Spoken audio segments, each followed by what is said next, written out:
what I figured out early on is in order to win at Gwent, you need to figure out how to get powerful combinations of cards and be able to defend against those powerful combinations of cards. Obviously, saying that strategy is pretty easy. Now, putting it into play can be another thing. So we're going to take a look at some of the intricacies of some strategies here. Now, with each faction, you want to keep your highest value cards on the right and try to not use your lower value cards.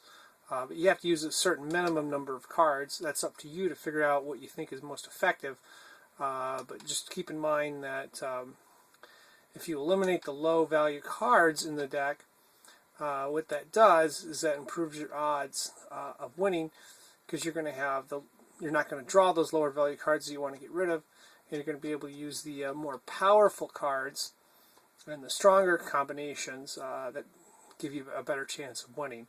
And you want to try to do that with each deck to improve your odds. What makes this game really challenging is that you're drawing 10 random cards no matter which deck you play, and they're not going to be the same 10 cards. So let's say you got 33 cards in this deck, 34 cards in this deck, 33 in this deck, 34 in this deck, and so forth as you go on. You're only going to draw 10 cards, and they're not going to be the same 10 cards, so it makes it a little challenging trying to figure out what the best values and combinations are. And again, always try to look at the 10 cards as a whole and figure out, okay, which combinations can we play most effectively, what situations we should be looking out for. Your distribution of cards you draw might look something like this. It's obviously dependent on which deck you're using. But the critical point is that you want to try to keep cards in your deck that are on this side, the high value cards, and try to eliminate or get rid of the low value cards on this side. Another strategy I've tried is try to win the first match right away if you can. Use all your aggressive cards, and then in the second match use as many low value cards as you can so you can grind your opponent down and win the critical third match. When you have a muster card, you want to try to have just one of each type. So maybe one type of crone, one type of this, or one type of vampire. If you have more than one, that's not good, so you want to redraw early on. Another thing to keep in mind is, let's say we have a spy here. You might want to wait to play that spy until after you play these three mustard type cards. And the reason being is you could draw, let's say, 2 vampires or 2 crones, and that basically invalidates the extra value of having the so-called spy. Now, to expand on the earlier example of the mustard, if you'll notice, I have 2 of the same type here, and I also have 2 of the same type of muster cards. That's not good. What I want to do is try to replace both of those if I can, and then I can actually replace that with a good card that might actually have more value. So I replace this one here, and I got 3 of this kind, so I'm in trouble. I'm only going to be able to get rid of one of them, which is unfortunate, but that's what you want to think strategy-wise when you're playing a game. Now, special cards can be a little bit tricky to play. In other words, sometimes they can be worth a lot when combined right and use the right combo, and sometimes they can be worth next to nothing or nothing. One card I like to play is the decoy. The decoy can be used, let's say, for example, you use the medic to revive a card. You can decoy that medic and use that medic twice. So we got these 2 medics here. We could, in theory, let's say, revive this archer, or revive the other archer, or revive any high value cards or important cards more than one. So if you have, let's say, 1 medic, but you got 2 decoy cards, you could revive 3 cards. Another effective strategy you could use with a decoy is to, let's say an enemy uses a spy card, you can use the decoy to take the spy.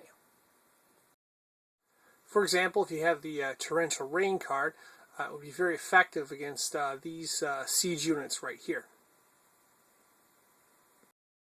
So if you're going to play the element cards, you want to try to use them at the right time to make them effective. In other words, there's an imbalance where your opponent has more cards of a certain value that can be altered, not the hero cards, obviously, and you have less cards that can be altered. If you have more cards that can be altered by, let's say, playing Biting Frost or fog, let's say you have more archers than your opponent, you don't want to play the fog card. If you have more short-range units, you don't want to play the Biting Frost. Obviously, if you had more siege units played than your opponent, you don't want to use Torrential Rain. Obviously, you can offset these things with the Clear Weather card. So, again, it depends on the situation. So the main thing when playing the special cards is try to figure out when they're most effective.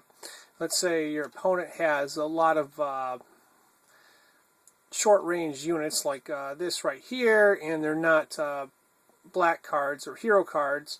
It might be effective playing Biting Frost against them.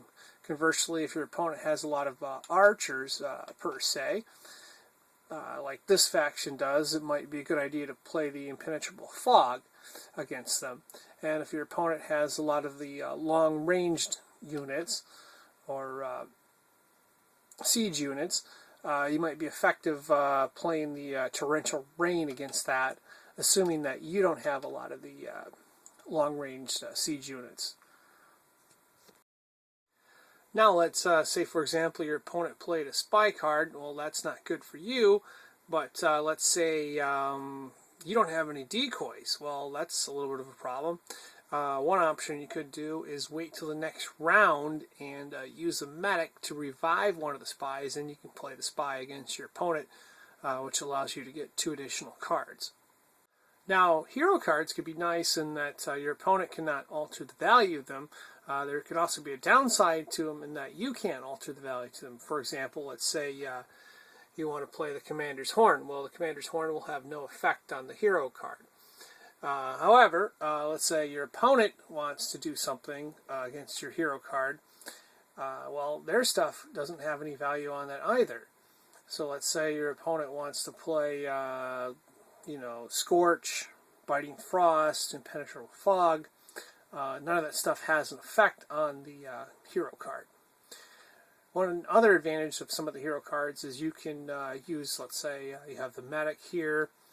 The spy can't be tampered with. Your opponent can't recapture the spy. Here's the +1. It adds any value to normal cards you play. So hero cards are nice in that your opponent can't alter the value. But also keep in mind that you can't alter the value. Well, one effective strategy with the hero card might be to combine it. Let's say you have 2 or 3 hero cards left. You might want to play those first, and then combine it with Biting Frost, Fog, or Scorch. Now, with these type of cards right here, can be very effective when they're played together. If you only have one of them, you're not going to get a lot of value out of it.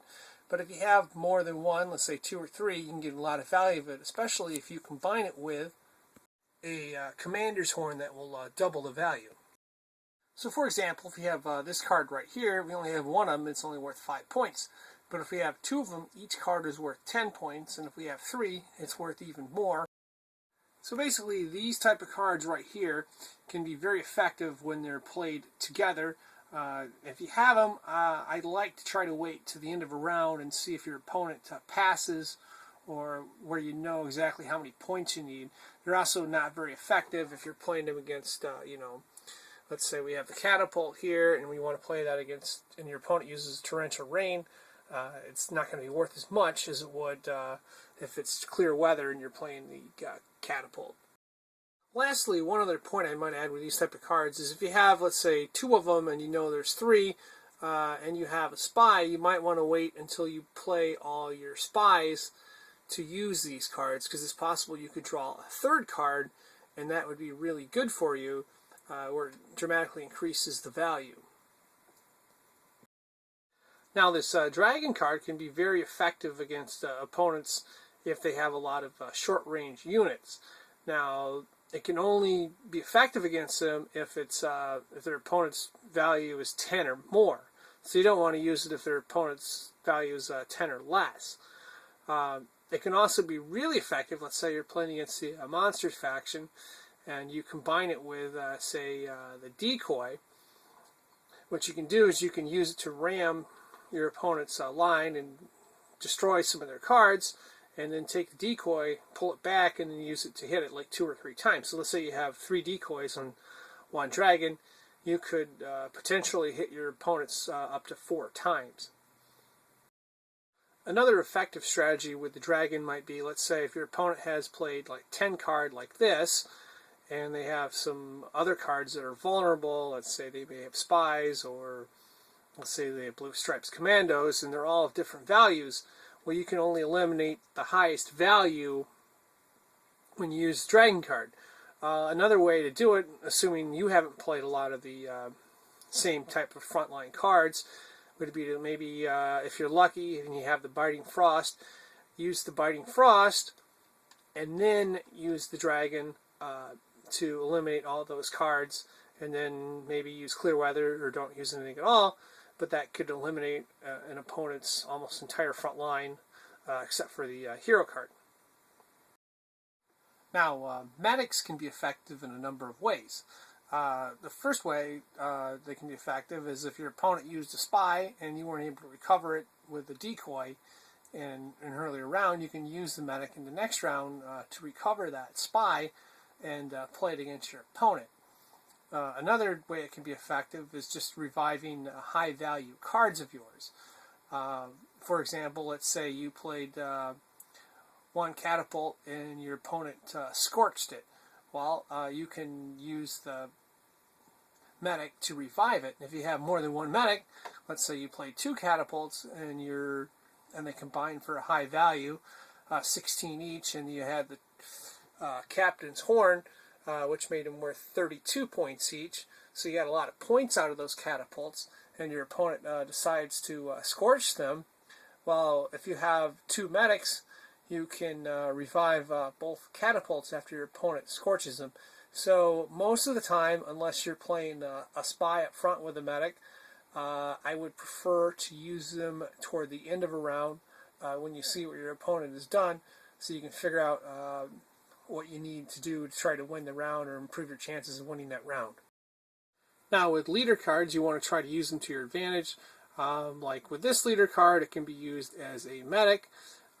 This leader card, you can use it to get rid of 2 low value cards and replace it with the card of your choice, so you can take the best card in your deck. If you have a different faction, there's different leader cards here. Like this one, you can use it to draw a card from your opponent's discard pile, so it might be effective if you played a spy and then you either scorch the spy or you wait to the end of the round and play this card later, and you can use the same spy twice. Now, let's say we got this deck right here. Okay, we got Fultus the Siege Master. You can, like say for example, this card, you can use it to destroy your opponent's long-ranged cards. So you want to use that card if your opponent has a lot of long-range cards. So some of the factions, let's say for example the Squirtle, you may not want to use this against them, and you may want to use one of these other cards. Let's say for example you got a lot of siege cards, so you could use this as a commander horn type card. Will double the value of your siege cards. Let's say for example we have the Squirtle deck. This can be effective. This card is basically the same as having the dragon card, except you don't get any points for it. If your opponents have their frontline units are worth 10 or more, it's going to destroy the highest unit. Again, try to use the leader card that you think is most effective against your opponent. Obviously that will change depending on who you're playing against. In summary, the key to winning is to try to look for powerful combinations with your cards, and try to prevent your opponent from using powerful combinations against you. And that concludes this video. Thank you for watching, and good luck.